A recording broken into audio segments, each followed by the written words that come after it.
சமூக நல முன்னெடுப்பாக அறிவிக்கப்பட்ட மகளிர் உரிமை தொகை திட்டம் குடும்ப பெண்களுக்கு நிலையான வருவாய் ஆதரவு வழங்கும் முயற்சியாக விளக்கப்பட்டது.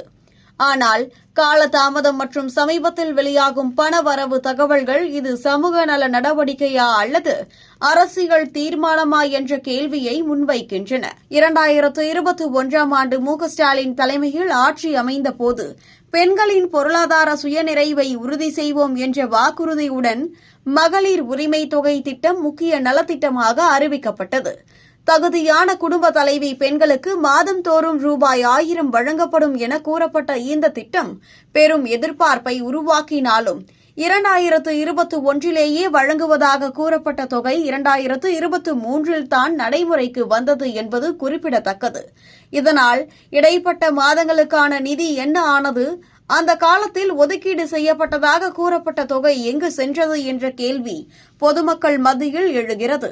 இதற்கிடையில் தேர்தல் சூழ்நிலையை ஒட்டி சில பெண்களின் வங்கிக் கணக்குகளில் திடீரென ரூபாய் 5000 வரவு வைக்கப்பட்டதாக வெளியாகும் தகவல்கள் அரசியல் வட்டாரத்தில் புதிய சர்ச்சையை கிளப்பியுள்ளன. இந்த தொகை குறித்து முன்கூட்டியே அரசாணை வெளியிடப்பட்டதா? யார் யாருக்கு எந்த தகுதி அடிப்படையில் வழங்கப்பட்டது? ஏன் தேர்தல் நேரத்திலேயே இந்த வரவு இடம்பெற்றது என்ற கேள்விகளுக்கு தெளிவான அதிகாரப்பூர்வ விளக்கம் வெளியாகவில்லை.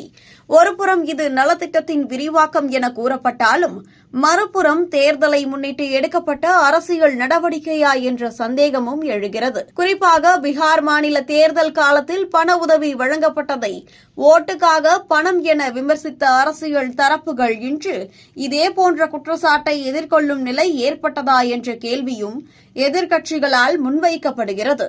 மகளிர் உரிமை என்ற பெயரில் வழங்கப்படும் இந்த நிதி உதவி பெண்களின் வாழ்வாதாரத்தை நிலையான முறையில் மேம்படுத்தும் திட்டமா அல்லது தேர்தல் அரசியலின் ஒரு பகுதியாக பார்க்கப்பட வேண்டியதா என்ற விவாதம் தற்போது தீவிரமாக பேசப்படுகிறது.